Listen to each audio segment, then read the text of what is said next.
सिंध मुक़दस अक़ीदो ईमान आ। सिंध इंजील गीता ऐं क़ुरान आ। सिंध मोए जीअरिया अजो अमन, पाण खे हाणे आज़ादु घुरिजे वतन, पाण खे हाणे आज़ादु घुरिजे वतन। प्यारा साथियो, जिए सिंधु देश, जिए साईं जीएम सैद। अवां समूरनि जी वॾी महिरबानी जो असांजे सॾ में सॾु ॾेई हिन क़ौमी काज में अची शरीक थिया आहियो। अवां पंहिंजा कमकार छॾे अची एहतजाज में शरीक थिया आहियो। साथियो, अॼुकल्ह हिकु रियासती एजेंडा तहत समूरी सिंध में मज़हबी इंतहा पसंदी जो तूफ़ान बर्पा कयो वियो आहे।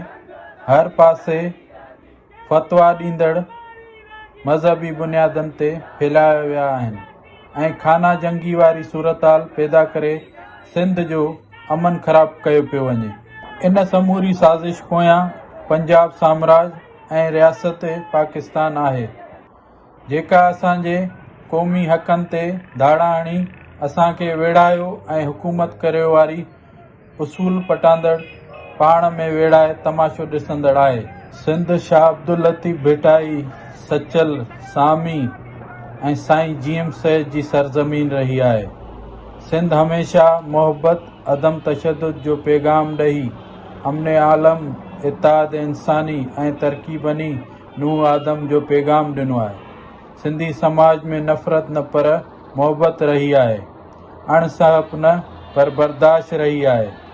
हिते हिंदू, मुसलमान, अछूत या ब्राह्मण विच में नफ़रत जो या क्रिश्चन, शिया या सुन्नियुनि जो तसवुर ई नाहे रहियो।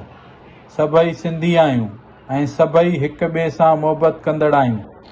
रहबर सिंध साईं जीएम सैद हमेशह मज़हबी इंतहा पसंदी खे रद्द कंदे समूरनि मज़हबनि जे एतिराम ऐं इंसानी ऐं क़ौमी भाईचारे जो दर्स ॾिनो आहे।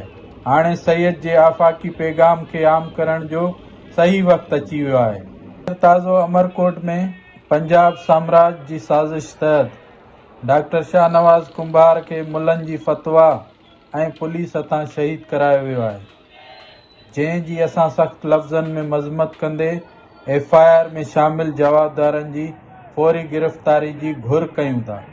ॿिए पासे ताज़ो सदर पाकिस्तान आसिफ ज़रदारी जे कुल्हनि ते बंदूक रखी पंजाब साम्राज्य सिंधूअ मां 6 केनालूं कढी 50 लख एकड़ ज़मीन फ़ौज हथां आबाद करण जी मंज़ूरी ॾिनी आहे, जंहिं जी असां सख़्तु लफ़्ज़नि में मज़म्मत कंदे इहो फ़ैसिलो वापसि वठण जो मुतालबो कयूं था।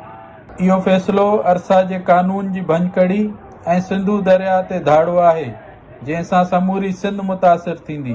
फ़ौजियुनि जी तहवील में 50 लख एकड़ कारपोरेट फार्मिंग असांखे कंहिं बि सूरत में क़बूल न आहे।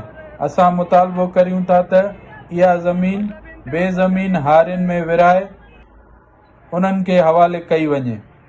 साथियो, सिंध को केक नाहे जो इन खे सदाईं खाधो वञे। ही 6 करोड़ सिंधी माण्हुनि जो तारीख़ी वतन आहे ऐं बैनुल अक़वामी कानूननि मूजिबि खेसि क़ौमी हक़नि जो तहफ़ुज़ हासिल आहे। असां पंजाब साम्राज्य खे चिताव था ॾियूं त सिंध ख़िलाफ़ साज़िशूं बंदि करियो। अॼु जे हिन मौक़े ते सिंधी क़ौम खे अपील था कयूं त अचो त गॾिजी सिंध में मज़हबी इंतहा पसंदी ऐं सिंधूअ मां 6 केनालनि ठाहिण जी अमल ख़िलाफ़ क़ौमी ॿधी जो सबूत ॾींदे जदोजहद खे तेज़ कयूं। आख़िर में आऊं GSN फ्रीडम मूवमेंट तरफ़ां आलमी ज़मीर, गॾियल क़ौमुनि ऐं बैनुल अक़वामी सुपर पावर मुल्कनि खे अपील थो करियां त सिंध जी क़ौमी वहदत, क़ौमी हक़नि जे हुसूल लाइ असांजी जदोजहद जी हिमायत कंदे पाकिस्तानी रियासत ते प्रेशर विधो वञे, जीअं सिंध मां पैदा थियल बेचैनी ख़तम थिए। जिए सिंधु देश, जिए साईं जीएम सैद।